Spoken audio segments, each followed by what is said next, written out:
لیکن ہم یہ دیکھ لیتے ہیں کہ فضیلت کتنی زیادہ ہے اس چیز کی. پہلے ہم یاد رکھنے کی باتیں بھی ہم دیکھ رہے ہیں اور فضیلت بھی دیکھ رہے ہیں. آپ صلی اللہ علیہ وسلم نے ارشاد فرمایا کہ عمرہ دوسرے عمرے تک ان گناہوں کا کفارہ ہے جو ان کے درمیان سرزد ہوں. یہ بخاری مسلم کی حدیث مبارکہ ہے. دیکھیں ایک عمرہ کر لیا، اس کے بعد چاہے 1 سال بعد، 2 سال بعد، 5 سال بعد جب بھی عمرہ کیا تو اس کے بیچ میں جو بھی انسان سے گناہ سرزد ہو جاتے ہیں یہ ان کا کفارہ ہے. اچھا بعض احادیث مبارکہ میں یہ ہے کہ یہ جو گناہ معاف ہوتے ہیں صغیرہ گناہ معاف ہوتے ہیں، جو کبیرہ گناہ ہوتے ہیں وہ توبہ سے ہی معاف ہوتے ہیں. تو بہرحال جو بھی گناہ ہوں گے 2 عمروں کے درمیان انشاءاللہ اللہ تعالیٰ اپنی رحمت سے معاف فرمائے گا. آپ صلی اللہ علیہ وسلم نے ارشاد فرمایا کہ حج عمرہ کرو پے در پے. یہ دونوں تنگ دستی اور گناہوں کو اس طرح دور کر دیتے ہیں جیسے آگ کی بھٹی لوہا سونا چاندی کے میل کو دور کر دیتی ہے. یعنی ہمیں اللہ تعالیٰ اگر وسعت دے، ہمارے پاس پیسہ ہو تو ہمیں ضرور جلدی جلدی عمرے کرنے چاہیے. ہمیں اللہ کے گھر جانا چاہیے اور یہی سفر ہمارے لیے عظیم سفر ہے، تو اس کو کرنا چاہیے. اس سے ہمارے گناہ جو ہوتے ہیں نا وہ معاف ہوتے ہیں اور انسان ایسے پاک صاف ہو جاتا ہے جیسے اس نے گناہ ہی نہ کیا ہو. تو آپ صلی اللہ علیہ وسلم نے ارشاد فرمایا کہ رمضان المبارک میں عمرہ کرنے کا ثواب ایک حج کے برابر ہے. اور ایک جگہ فرمایا کہ رمضان المبارک میں عمرہ کرنا ایسا ہے جیسے اس نے میرے ساتھ حج کیا ہو. سبحان اللہ. یہ بخاری اور مسلم کی بھی حدیث مبارکہ ہے. یعنی جو انسان رمضان المبارک میں جا کے عمرہ کرتا ہے تو اس کو اتنا اجر و ثواب ملتا ہے کہ جیسے اس نے نبی صلی اللہ علیہ وسلم کے ساتھ عمرہ کیا ہو، بلکہ حج کیا ہو. حج فرما رہے ہیں یعنی جس نے میرے ساتھ حج کیا ہو. آپ صلی اللہ علیہ وسلم کے ساتھ حج کرنا بہت بڑی سعادت کی بات ہے ہمارے لیے اور بہت بڑے انعام کی بات ہے، اور یہ ہمیں تب سعادت نصیب ہوگی جب ہم رمضان مبارک میں عمرہ کریں گے. تو کوشش کریں، اللہ تعالیٰ توفیق دے تو رمضان مبارک میں بھی ضرور عمرہ کرنا چاہیے. آپ صلی اللہ علیہ وسلم نے ارشاد فرمایا کہ جس نے میری مسجد میں 40 نمازیں اس طرح پڑھیں کہ اس کی ایک نماز بھی مسجد سے فوت نہ ہو تو اس کے لیے آگ اور دیگر عذاب جہنم سے نجات لکھی جاتی ہے. یعنی 40 نمازیں مسٹ ہیں مسجد نبوی میں پڑھنا، اور جس نے وہ 40 نمازیں مکمل کر لیں تو اللہ کے نبی نے ہم فرمایا ہے کہ وہ جہنم سے انسان آزاد ہوگا انشاءاللہ باذن اللہ. اچھا اس کے بعد ہم دیکھیں گے کہ کون سی ایسی نوافل ہیں جو ہمیں حرم میں پڑھنی چاہیے اور کون کون سی نفل عبادات کرنی چاہیے تاکہ ہم مزید فائدہ اٹھا سکیں عمرے کا، اور اس قیمتی وقت کا جو اللہ تعالیٰ نے ہمیں وہاں نصیب فرمایا اور وہاں سے برکتیں اور رحمتیں ہم کیسے زیادہ سے زیادہ سمیٹ سکتے ہیں. تو ابھی انشاءاللہ ہم آگے اس کی تفصیل دیکھیں گے. وآخر دعوانا ان الحمدللہ رب العالمین. السلام علیکم ورحمۃ اللہ وبرکاتہ.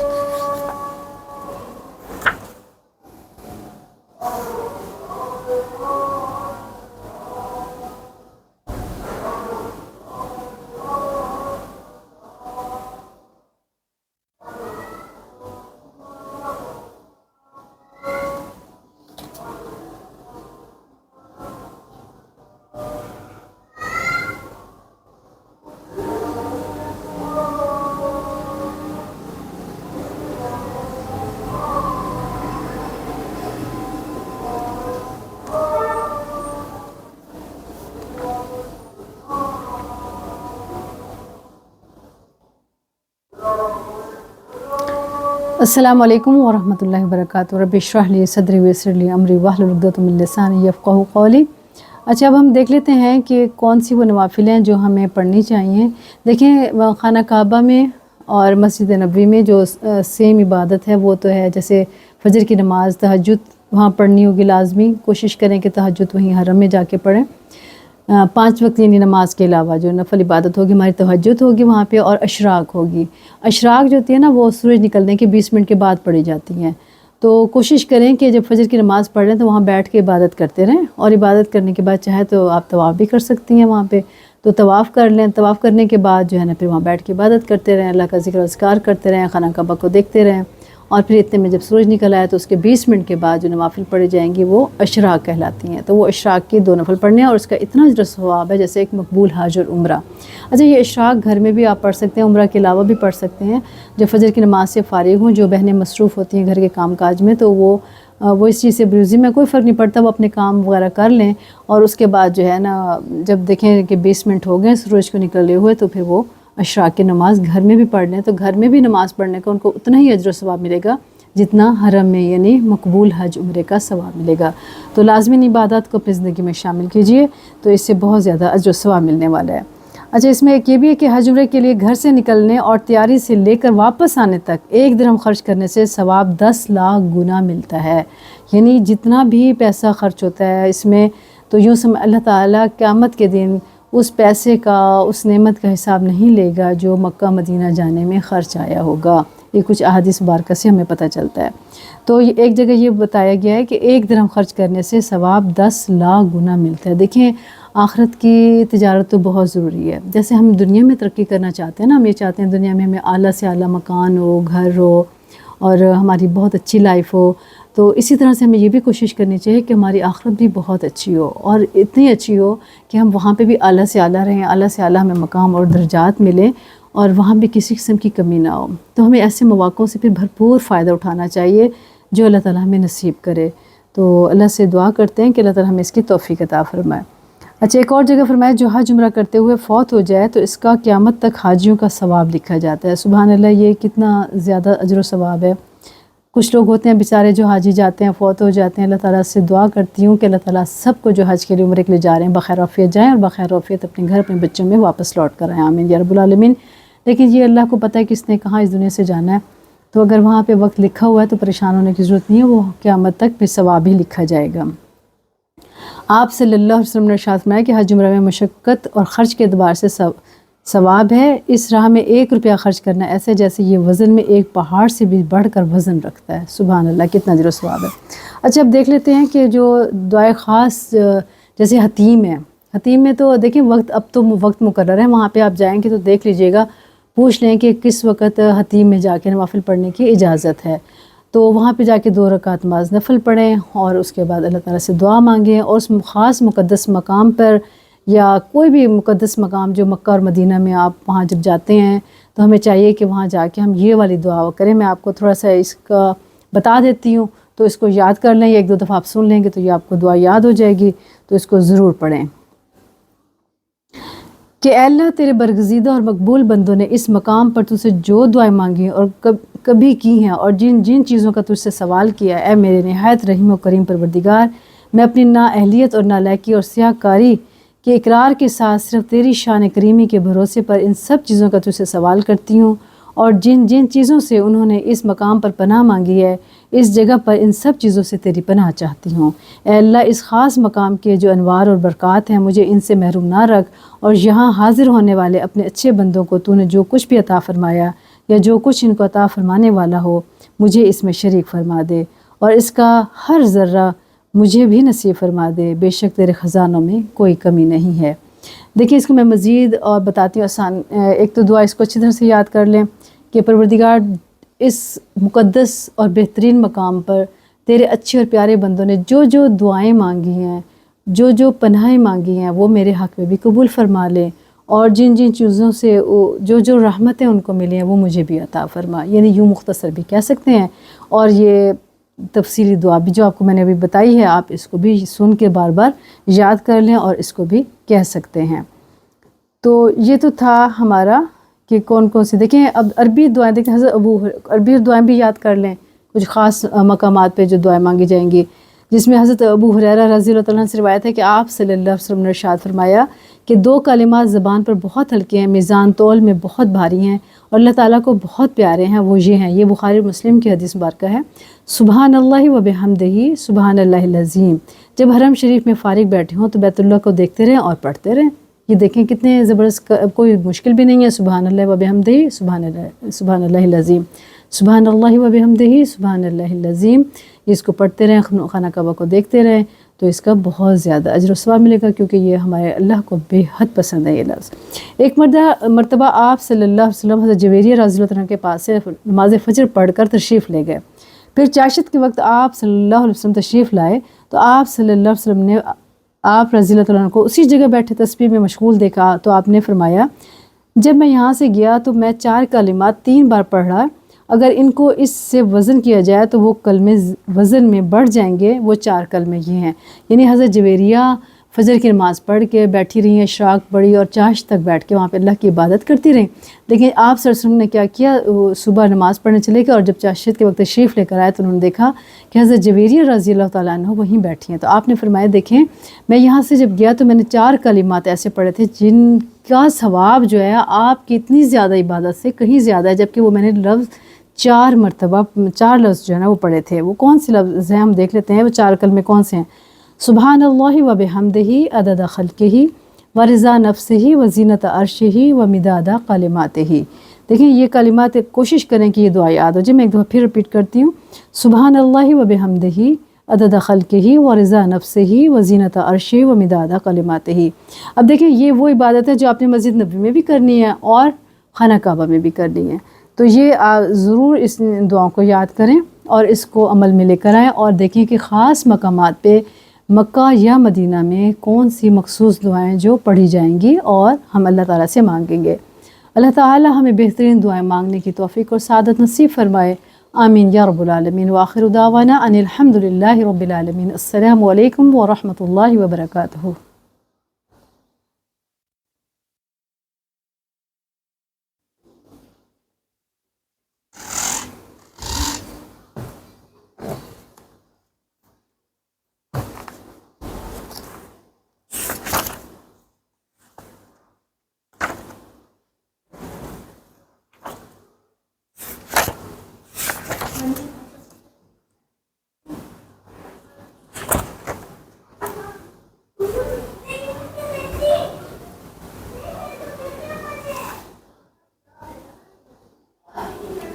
نحمد ونصلی علی رسول الکریم. اما بعد فاعوذ باللہ من الشیطان الرجیم. بسم اللہ الرحمن الرحیم. رب اشرح لی صدری ویسر لی امری واحلل عقدۃ من لسانی یفقہوا قولی. اب ہم دیکھتے ہیں کہ جو حائضہ عورت ہوتی ہے، دیکھیں کچھ خواتین ایسی ہوتی ہیں جن کو یہ پرابلم ہوتا ہے. ظاہری بات ہے اگر ان کو یہ پرابلم آ گیا ہے حائضہ کا تو اس کو کیسے سولو کریں گے اور کیسے اپنے گھر سے اس کا اہتمام کریں گے. یہ کچھ فقہی مسائل ہیں، اس کو ہم ڈسکس کر لیتے ہیں اور دیکھ لیتے ہیں کہ حائضہ عورت کو کیا کرنا چاہیے. دیکھیں حائضہ عورت نماز و تلاوت کے علاوہ دیگر اذکار اور درود وظائف جاری رکھ سکتی ہے اور یہ مستحب ہے کہ جب نماز کا وقت آئے تو ہر نماز کے وقت پاک صاف ہو کر وضو کر کے جتنی دیر نماز میں لگتی ہے اتنی دیر نماز کے مسئلے پر بیٹھ جائے اور سبحان اللہ لا الہ الا اللہ مکمل، استغفر اللہ الذی لا الہ الا هو الحی القیوم واتوب الیہ پڑھے. آپ صلی اللہ علیہ وسلم نے ارشاد فرمایا کہ جب حائضہ عورت 70 مرتبہ استغفار پڑھ لے تو اس کے لیے 1000 رکعتیں لکھی جاتی ہیں. دیکھیں 1000 رکعت، اور عام روٹین میں ہم اتنا ثواب نہیں حاصل کر سکتے. اور 70 گناہ معاف ہو جاتے ہیں، 70 گناہ معاف ہو جاتے ہیں. اس کا درجہ بڑھتا ہے. اس کو استغفار کے ہر حرف کے بدلے نور ملتا ہے اور بدن کے ہر رگ کے عوض حج اور عمرہ لکھا جاتا ہے. تو سبحان اللہ کتنی بڑی عبادت، کتنا بڑا ثواب ہمیں حاصل ہوتا ہے. تو اس لیے جو خواتین حائضہ عورتیں ہیں وہ پریشان نہ ہوں. جس وقت یہ کیفیت ہو جائے، میں آپ کو بتاتی ہوں ابھی کہ اگر اسی دن آپ کی فلائٹ ہے تو اس وقت آپ نے کیا کرنا ہوگا. اگر وہاں پہ حرم میں آ جائیں، عمرے کے دوران نہ آ جائیں تو کیا کرنا پڑے گا، تو اس کی کیا پریکاشنز ہیں، کیا احتیاطیں ہیں، تو وہ ہم دیکھ لیتے ہیں. تو اس کے بعد ہے طواف. دراصل 2 رکعت نماز نفل کے قائم مقام ہے جس کی وجہ سے طواف سے میں نگاہیں نیچی رکھنی چاہیے. اس چیز کا خاص خیال رکھیں. دیکھیں اگر فرض کریں گھر سے روانہ ہو رہی ہے کوئی بہن اور اس کو اس کیفیت کا، کیونکہ فلائٹ تو ڈن ہو چکی ہوتی ہے، عمرہ کا ویزا بھی لگ چکا ہوتا ہے اور مخصوص دنوں میں جانا بھی ہوتا ہے. پہلی بات تو یہ ہے کہ یہ بھی ہمارے اسلام میں ہے کہ اگر حیض آ جائے تو اس کو کیا چاہیے کہ وہ عمرہ کر سکتی ہے. وہ اس طرح سے کہ وہ اس پوزیشن میں اپنے آپ کو پیک کریں گی، نوافل نہیں پڑھیں گی اور اپنا لباس بھی کور کریں گی، ویسے احرام باندھیں گی سب کچھ. اور وہ جب میقات پہ پہنچیں گی اور اس وقت وہ تلبیہ بھی پڑھیں گی. ٹھیک ہے، تلبیہ پڑھ سکتے ہیں. اچھا اس کے بعد ہوٹل پہنچ جائیں گے، جب مکہ جدہ پہنچیں گے، جدہ سے ہوٹل پہنچ جائیں گے تو ہوٹل جا کر انہوں نے وہاں پہ پھر ریسٹ کرنا ہے، آرام کرنا ہے. وہ خانہ کعبہ نہیں جائیں گے. اب وہ احرام کی پوزیشن میں تو ہیں لیکن وہ خانہ کعبہ نہیں جا سکتی، یہ ان پہ کنڈیشن ہے. اب دیکھیں ہر ایک کا سائیکل ڈیفرنٹ ہوتا ہے. کسی کا 3 دن ہوتا ہے، کسی کا 5 دن ہوتا ہے، کسی کا 7 دن اور لاسٹ میں 10 ڈیز ہوتے ہیں، 10 دن ہوتے ہیں. تو دیکھنا یہ ہر بہن نے اپنا کہ میرے کتنے دن کا سائیکل ہے اور اس کے مطابق اتنے دن وہ اپنے ہوٹل میں قیام کریں گی. اور لیکن اس دوران انہیں کچھ پابندیاں ان پہ عائد ہوں گی. کچھ پابندیاں اس طرح سے ہوں گی کہ منہ پہ کپڑا نہیں لگنا چاہیے، ناک پہ کپڑا نہیں لگنا چاہیے، خوشبو کا استعمال نہیں کرنا، اور اپنے چہرے کو ٹاول سے صاف نہیں کرنا، اور اگر نہانا ہے گرمیاں ہیں تو بغیر خوشبو کے صابن کے وہ نہائیں گے، اس طریقے سے کہ جسم کا کوئی بال نہ ٹوٹے، ورنہ دم واجب ہوگا۔ اور جب سوئیں بیڈ پہ تو اس طرح سے سیدھا لیٹنا ہے، دائیں یا بائیں کروٹ اگر لیٹنا بھی ہے تو جو پلو ہے وہ منہ کو نہ لگے، یہاں نہ لگے، بلکہ منہ پہ ہاتھ رکھ لیں تاکہ پلو اور منہ کے درمیان ہاتھ آ جائے۔ تو یہ کنڈیشن ہوگی، اور اس طرح سے سیدھا لیٹی رہیں گی، اور جتنے بھی دن ہوں گے اس کو انہوں نے دیکھنا ہوگا۔ اور اس کے بعد جب پاک ہوں گے، صاف ہوں گے، تو نہا دھو کے جیسے انہوں نے اپنے بال بنائے ہوں کہ بال کھولنے کی ضرورت اس طریقے سے نہیں ہے کہ جب وہ نہائیں تو بالوں کو اس طرح سے دھوئیں کہ بال کوئی ٹوٹ نہ جائے، ٹھیک ہو گیا۔ اور اس کے بعد باقاعدہ جیسے ہی نہا دھو کے پھر وہ عمرے کے لیے خانہ کعبہ تشریف لے جا سکتی ہیں اور اپنے عمرے کو کمپلیٹ کریں گی نہانے کے بعد۔ اچھا، کچھ بہنیں ایسی ہوتی ہیں کچھ کہ میڈیسن لے لیتی ہیں جس کی وجہ سے ان کے حیض کی ڈیٹ جو ہوتی ہے وہ چینج ہو جاتی ہے، وہ کچھ ان کے ٹائم آگے بڑھ جاتا ہے۔ تو اس کے لیے یہ طریقہ کار ہے کہ اپنے ڈاکٹر سے کنسلٹ کریں، جو بہنیں ہیں وہ اپنے ڈاکٹر سے کنسلٹ کر لیں اور ان کو اپنا سارا پروسیجر بتا دیں، تو وہ میڈیسن دیں گے، تو وہ میڈیسن جس وقت وہ کھانے کے لیے کہیں تو وہ باقاعدہ کھائیں اور اس کو چھوڑیں نہیں، کیونکہ ان دوائیوں کو چھوڑنے کا بھی سائیڈ ایفیکٹ ہوتا ہے جو نہیں کرنا۔ کوشش کریں اگر کسی بہن کو سائیڈ ایفیکٹ ہوتا ہے تو وہ ان میڈیسن سے بچیں، اگر نہیں ہوتا اور ڈاکٹرز آپ کو ریکمینڈ کرتے ہیں تو وہ میڈیسن ضرور لیں تاکہ وہ جو قیمتی دن ہے وہ ہمارے سیف ہو جائیں اور ہم زیادہ سے زیادہ عبادت کر سکیں۔ شریعت مطہرہ ہمیں اس چیز کی اجازت دیتی ہے اور ایسے ہم کر سکتے ہیں۔ یہ تو بہنوں کے مسائل تھے جو ہم نے کیے۔ اچھا، اب ہم آگے دیکھیں گے کہ احرام کی پوزیشن میں آ جانے کے بعد، احرام کی کیفیت میں آ جانے کے بعد، تلبیہ پڑھ لینے کے بعد کون کون سی ایسی پابندیاں ہم پہ لگ جاتی ہیں جو ہم نے نہیں کرنی ہیں۔ تو ان پابندیوں کو اب ہم ڈسکس کریں گے اگلی ویڈیو میں۔ وآخر دعوانا ان الحمد للہ رب العالمین۔ السلام علیکم ورحمۃ اللہ وبرکاتہ۔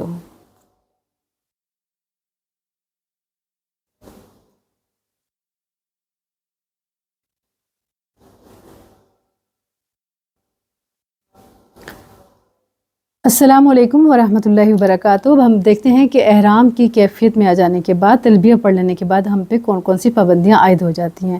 دیکھیں، عورت کا چہرے پہ کپڑا نہیں، عورت کے لیے پہلے میں بتا دوں کہ عورت کے چہرے پہ عورت کے منہ پہ کپڑا نہیں لگنا چاہیے، مس نہیں ہونا چاہیے، اور خوشبو سے ہم نے بچنا ہے۔ ٹیشو کو ہم نے اپنے چہرے پہ نہیں لگانا، اور بالوں کو ڈھانکے رکھنا ہے، کوئی بال نہ ٹوٹے، ناخن نہ ٹوٹے، اور کوشش کریں کہ پاکیزگی میں رہیں۔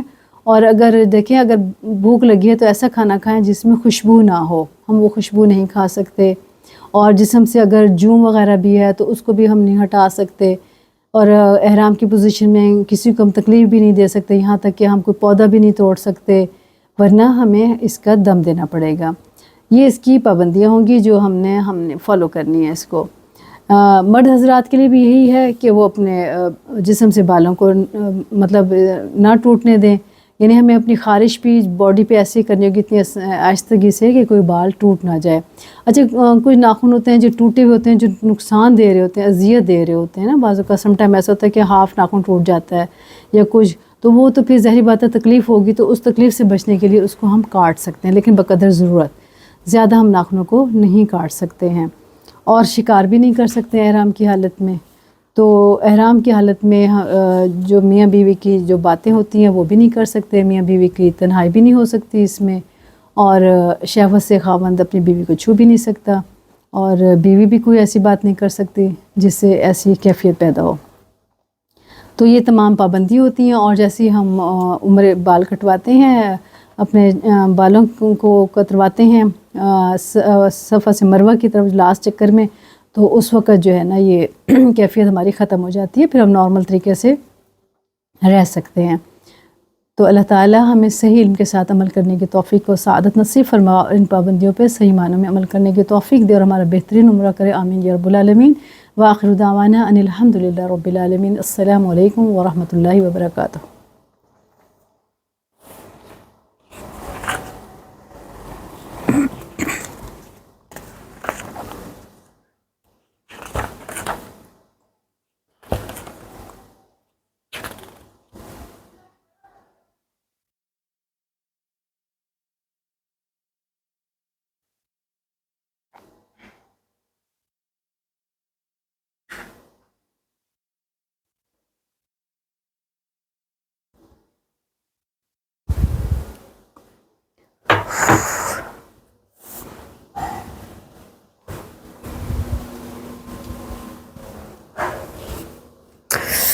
ہاں